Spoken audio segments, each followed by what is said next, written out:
Stand-Up Comedy, your host and MC, presents Comedy Appetizers, a podcast where you will find short comedy sets, stories, and funny bits from the famous and not so famous. Here is your host and MC, Scott Edwards. Hi, and welcome to this week's bonus show, an audience of one. Hey, and I've got something very different for you. Now, normally we're doing straight stand-up comedy on these bonus shows, but I've often said on the podcast how healthy it is to laugh, get the endorphins going and stuff. Well, back in 1983, a local NBC affiliate, KCRA Channel 3, had a magazine show called Weeknight. And on one of those shows, they interviewed Dr. William Frye, a psychologist.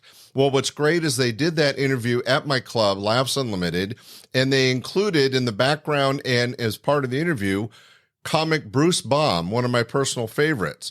In fact, in one scene in the early part, you'll hear him singing, and what he's doing is ventriloquism with one of his eyes, but he's pouring Visine into his eye while he's singing. It was wacky, and it was an early bit, but it's very funny. Anyway, this is going to be more informational. It's a short interview with Dr. William Frye, and he talks about the health benefits of laughing in comedy. So here we go. Sit back and enjoy this week's special bonus show featuring Bruce Baum and Dr. William Frye. I love to laugh, loud and long and clear. I love to laugh, it's getting worse every year. Now, you may be asking yourself, what in the world does laughter have to do with good health? I mean, after all, it's not very funny when your arthritis starts acting up. But then again, that may be just the time when you could use a good laugh.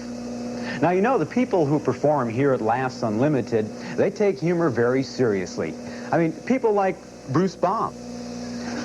I doubt it. Maybe we could get Bruce to comment on a few of the more esoteric aspects of humor. Bruce? I'm a Yankee Doodle dandy. A real life nephew of my Uncle Sam. Was that funny? Well, did you even crack a smile? Well, if you did, it may surprise you to know that you've just done yourself some good.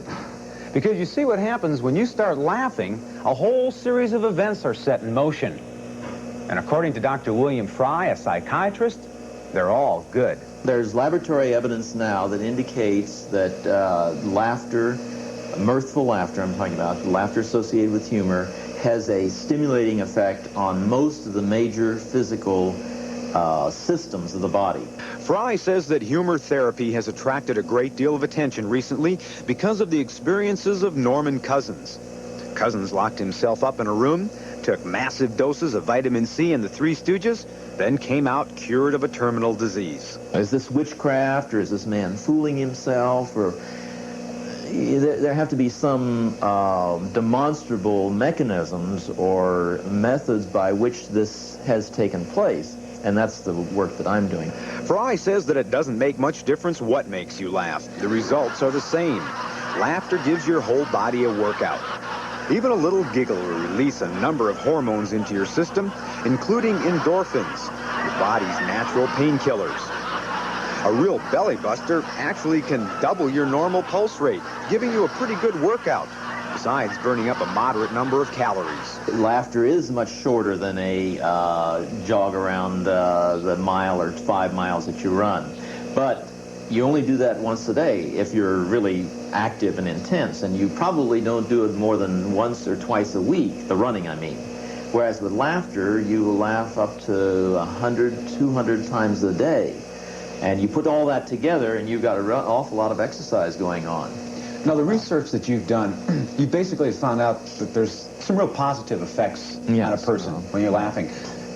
Is the opposite true, that people who don't laugh may get sicker more often? Well, there are statistics that indicate as sort of a clue in that direction. Statistically, those people are more likely to experience heart attacks. And so the The inference then that you can draw is that if there's something that you can use in your life to diminish the response of anger that might naturally come, in other words, if you can see something that is humorous about a situation so that you don't become angry, but then you will be diminishing the likelihood that you'll be one of those heart attack statistics. Comedians know better than anyone that laughter is contagious. Psychiatrists know that a little humor can ease tensions, but many people still cling to the belief that laughing is frivolous. I enjoy laughing a lot. I got arrested for it twice. Because there's some places you go and laugh and people think something's wrong. People, they still are influenced to a certain extent by that point of view, and they think, well, humor is something that's frivolous and unimportant. It has to do with superficial, insignificant parts of life, things that are irrelevant. And actually the opposite is very much the case, because humor is a very important part of our lives. How long before you think they're going to start teaching this in med school? A long time, I'm afraid. But it's a lot closer at hand than it was, say, 5 years ago. I love to laugh, loud and long and clear. I love to laugh. The study of laughter is gelotology, which comes from the Greek word gelos, which means laughter. And according to English researchers, man is the only animal with the ability to laugh at himself. Weeknight with the story of the ancient Chinese science. Wow, that was interesting. You know, that backs up what I've been telling people for decades. It's just healthy to laugh and laugh out loud once in a while. It's good for your body. And this Dr. Frye was able to share how and why this works, and it was so great that we captured this. Now, this interview was on Weeknight, a TV magazine show for KCRA back in 1983, but it does feature some great information and our good friend, Comic Bruce Baum. Thanks for listening to this week's episode of Comedy Appetizers. Be sure to share with family and friends, and we will see you this Sunday for our regular podcast, your host and MC, and again next Friday for another episode of Comedy Appetizers. Bye!